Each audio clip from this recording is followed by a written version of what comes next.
a caridade e a justiça. Aguardei a publicação dos vídeos sobre o bloqueio kármico e a reforma do futuro para falar sobre as ideias que extraímos da doutrina espírita a respeito de a caridade. Todos nós assumimos responsabilidades em todas as nossas ações. Justamente por esse motivo, devemos estar sempre conscientes do que fazemos, mesmo quando acreditamos praticar a caridade. Não devemos nunca agir como marionetes, que não sabem o que fazem, menos ainda agir sem consciência das responsabilidades assumidas. Os 2 vídeos anteriores nos auxiliarão na compreensão destas responsabilidades que vamos assumindo. Agimos às vezes aleatoriamente, sem consciência de que o fazemos, e quem age de modo inconsciente acaba se enganando radicalmente com o que faz. Dentre os inúmeros assuntos mal compreendidos da doutrina espírita, a caridade surge entre os mais mal compreendidos. Para que a doutrina nos possa ser útil e auxiliar nosso desenvolvimento, devemos, todos nós, compreendê-la corretamente. Portanto, vamos analisar a ideia contida naquilo que a doutrina espírita define como a caridade. Veja a pergunta de Kardec na questão 886 de O Livro dos Espíritos. Ele pergunta: qual o verdadeiro sentido da palavra caridade, como a entendia Jesus?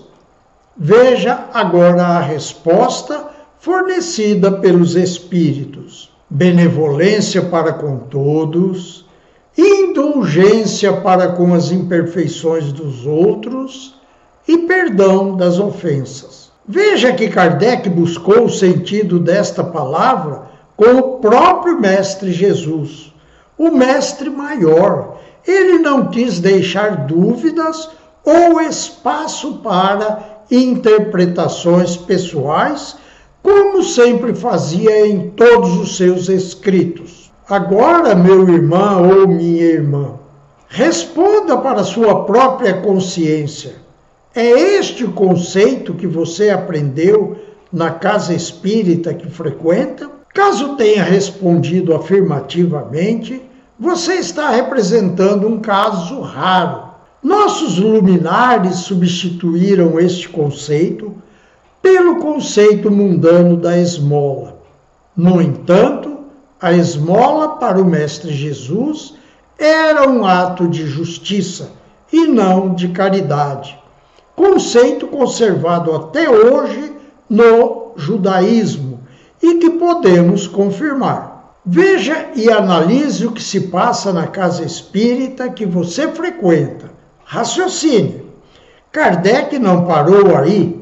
Ele continuou o assunto até a esmola. E na pergunta 888, ele vai direto ao ponto. Veja, que se deve pensar da esmola? Raciocine sobre esta resposta. O Espírito diz: condenando-se a pedir esmola, o homem se degrada física e moralmente, embrutece-se. Vamos abrir um parênteses. Veja que a esmola traz resultados negativos para aquele que a recebe. Raciocine sobre a responsabilidade que está assumindo. Agora vamos continuar com as palavras do Espírito.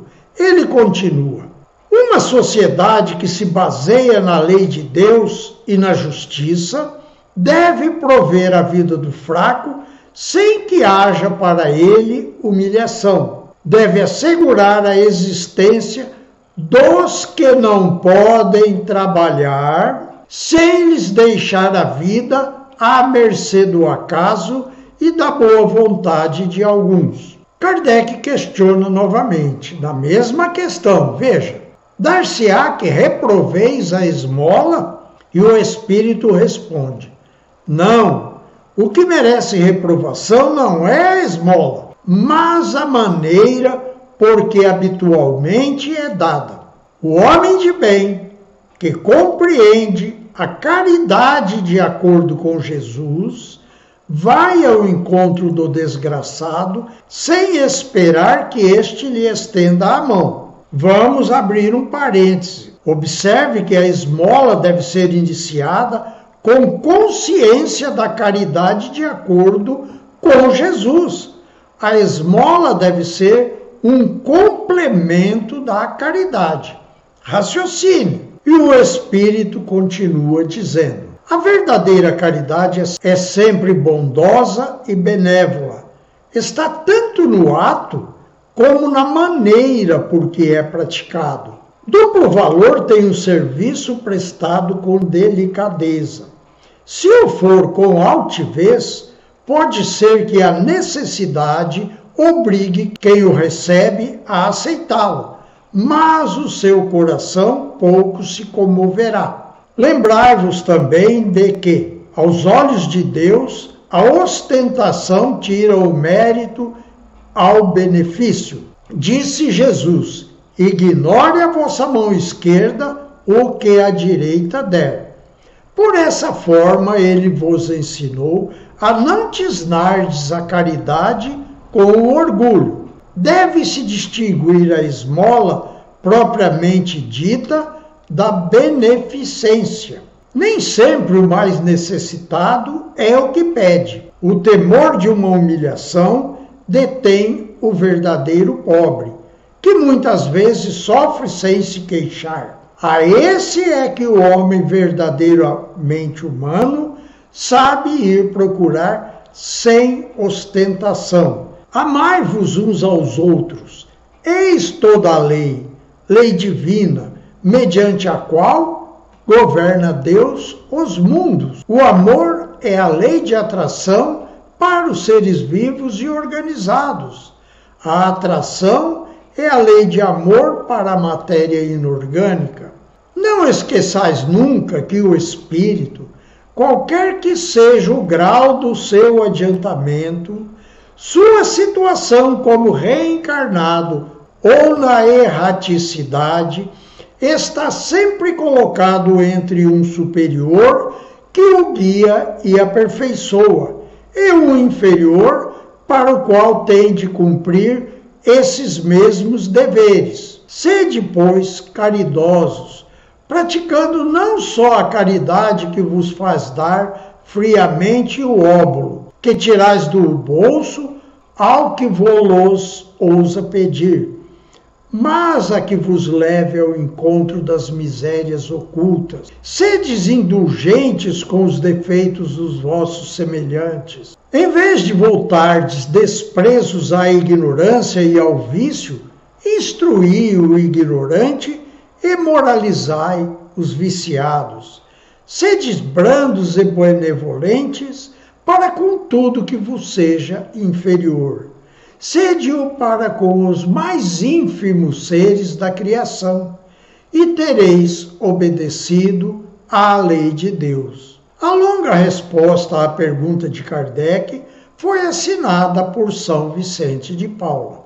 Creio que ficou fácil compreender que a caridade não é esmola, e que no caso da esmola deve-se sempre praticá-la como decorrente da caridade, pois a esmola, como disse São Vicente de Paula, deve assegurar a existência dos que não podem trabalhar, sem lhes deixar a vida à mercê do acaso e da boa vontade de alguns. Agora raciocine. A casa que você frequenta obedece a estas instruções de São Vicente de Paula? Responda para você mesmo. Agora vamos analisar o motivo que levou todos os mestres a aconselharem a caridade e a esmola, assim como a prática do bem aos seus discípulos. Todos os mestres sabem muito bem que todas as misérias que podemos observar, seja de ordem material ou moral, estão incorporadas no psiquismo de quem as sofre. Estas misérias são consequência das ações do próprio indivíduo. Deus fornece as condições de conquista de tudo o que necessitamos. Recorde-se do Mestre Jesus, que instruiu a não se preocuparem com as necessidades materiais. Basta-se que busquem o reino de Deus e sua justiça, que tudo será fornecido a todos. Todos os mestres sabem muito bem que somente o sofredor pode mudar seu futuro com sua conduta, pois sabem que a lei de Deus está escrita em nossa consciência, conforme explicado na questão 621 do Livro dos Espíritos. Porém, ainda não conquistamos o acesso a esse arquivo psíquico. Ele está ativo e faz de cada um de nós o promotor que acusa e o juiz que julga. Como nós vimos no vídeo anterior, a esmola pode ser útil para removermos bloqueios kármicos. Isso ficou claro no vídeo anterior.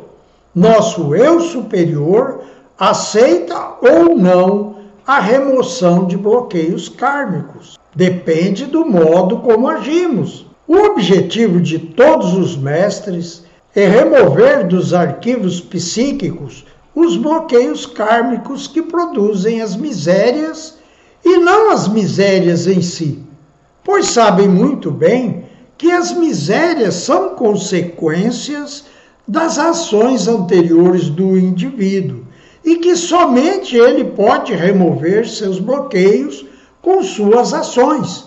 E quando entra em contato com a esmola, fornecida com consciência da caridade de acordo com Jesus, o que recebe se mobiliza no sentido de afastar de si mesmo os bloqueios kármicos que o mantêm na necessidade. Este é o maior bem que se pode fazer ao nosso próximo. No próximo vídeo, veremos um detalhe da lenda de Er, em que Platão fornece matéria para raciocinarmos sobre nós mesmos.